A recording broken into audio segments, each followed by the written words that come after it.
বড় আমি সংস্থা আদর্শ মানব হতে পারি, পরবর্তীতে রক্ত শুদ্ধ করে দিতে পারি।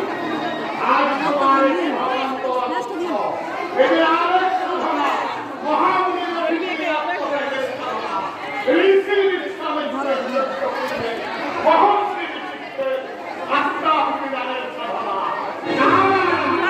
এই সাধনা তোমার জন্য নয়, তবে ক্ষত্রিয় সাধনা, তোমার জন্য রাজনীতি আসন, রাজমুকুট অপেক্ষা করে আছি। আমার মতো বনবাসীর জন্য রাজ সিংহাসন, রাজমুকুট একটি ক্রসে লেখা করতে মুখ গিলে খায় না। তুমি তোমার দেবী মায়ের কাছে যাও। এতদিন তুমি আমার ছিলে, আমি তোমার মুক্তিবৃত্তি জানিয়েছি, ধর্মের শিক্ষা তোমাকে পালনরতি করেছি। আমার শেষ ফাঁসি দেওয়ার ভাইয়ের লোক যখন চলতো না ভিডিও করলে হয় গুরুদেব মুখটা দেখায় না মুখটা একবারে আলোর ইয়ে আড়াল হয়ে গেছে, আর অনেক দূরে আছে।